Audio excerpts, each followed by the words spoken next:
Hi folks, welcome to MAO-MAODARIN. I'm MAO-MAO. Hi, and I'm Will.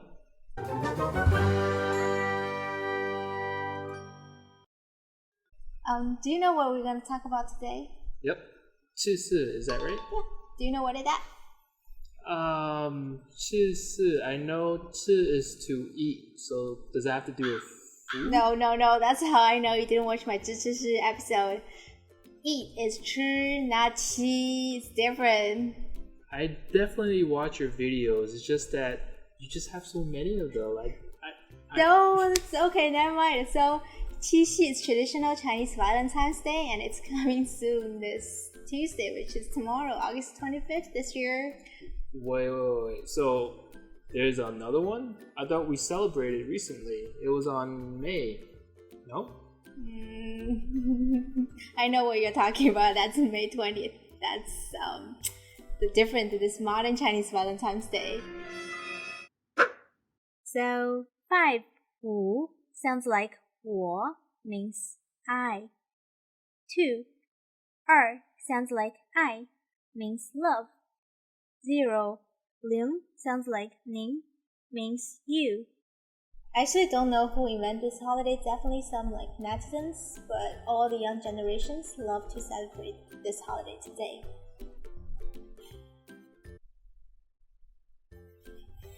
Okay. Yeah. But what does that have to do with qisi? Nothing. So that's a different story.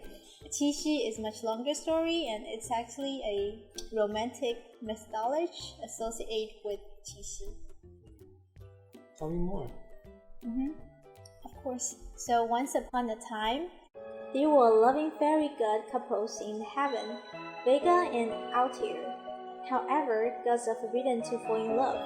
So once their love was discovered by the queen of heaven, they were both punished. Altair was banished to the earth and reincarnated into a poor family. Vega, aka Zhinyu, means the weaver girl, was luckier. Since she was the youngest of the queen's 7 granddaughters, her punishment was to ceaselessly weave the clouds to decorate the sky.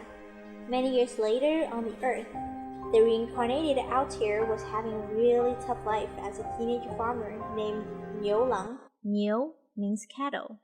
Lang is a traditional way to call youth. Normally, Niu Lang in the story is translated as cowherd, but he is actually a farmer. Cowherd is 放牛郎 instead. I think 牛郎 here literally means a boy with an ox. Today, 牛郎 are well known as males who work in a host club in Japan, but a lot of Chinese people are mistaking 牛郎 for those who work in a happy ending spot. So be careful of using the word 牛郎. Niu Lang got kicked out of his older brother's place with only an old ox not long after both of his parents passed away. Niu Lang worked very hard to plow the land with the help of the ox. He grew several crops, built a small house, and life was gradually getting better. One day, the ox spoke to Niu Lang. Today, you shall go to the Lotus Lake. Find a red rope near the lake and hide it. Niu Lang was shocked. Was that the ox talking? Yes. What? Nice try, though. Okay. The ox responded. I was Star Taurus. In our last lifetime, we were best friends in heaven. You fell in love with the fairy god Zhinyu and was exiled to the earth. I tried to plead your case, but only to get banished myself with you. Today, Zhinyu is coming down to the earth. This will be your only chance to reunite with her. Go to the Lotus Lake now and ask her to be your wife. Niu Lang trusted him because he knew the old ox was so long. So he thanked the ox and set off to the lake. The story doesn't explain how the ox could predict, but that day was Zhinyu's first time getting her grandma's permission to go to the earth to take a bath in the Lotus Lake with her other 6 sisters since the punishment put into effect. When the 7 girls was taking a bath, they saw a silhouette of a man in the distance. They hastily swam to the lake shore to grab their clothes. Everyone was frantically trying to fly away that nobody noticed their youngest sister was still in the lake.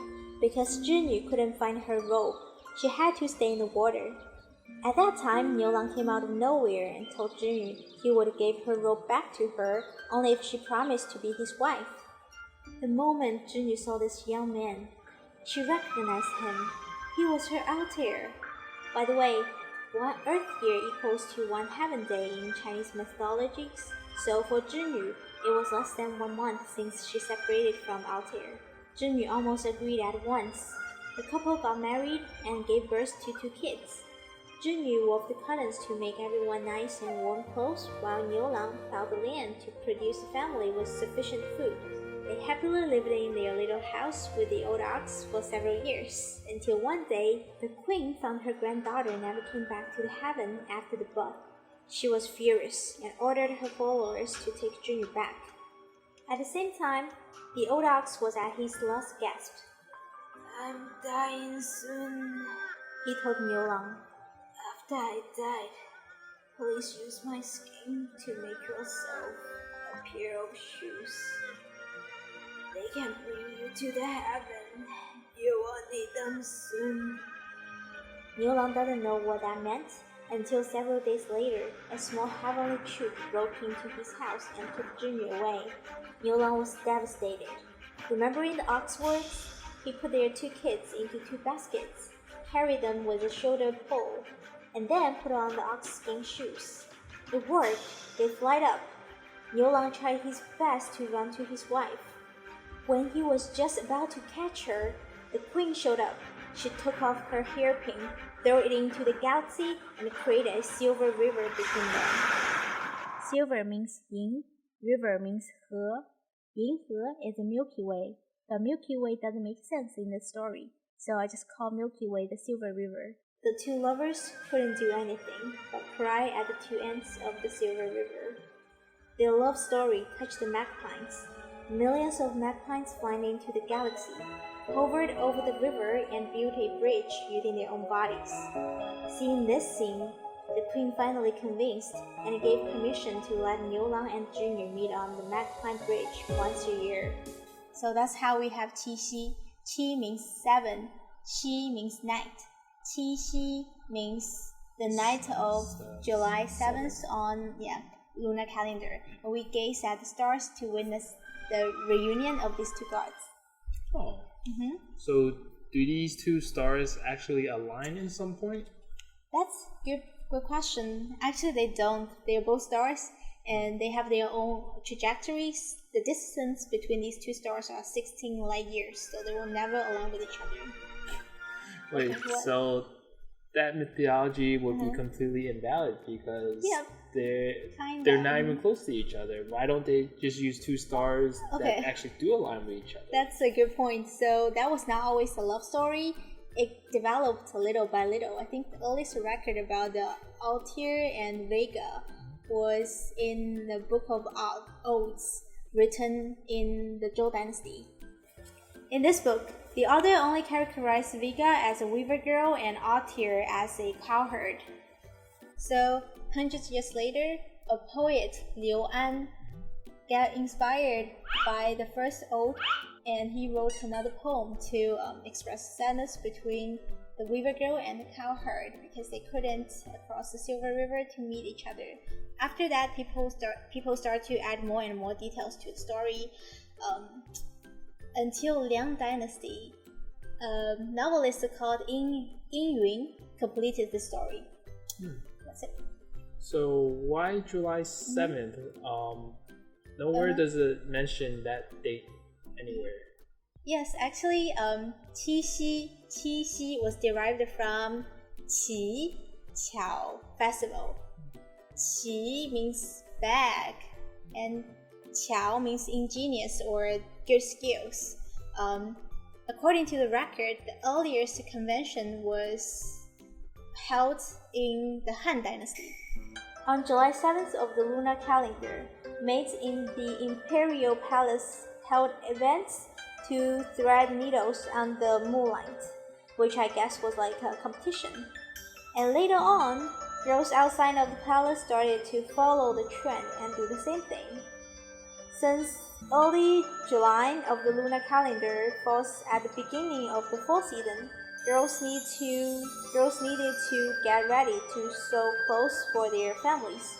In order to do a better job or win the competition, they worshipped Vega, hoping that she could offer them better sewing skills.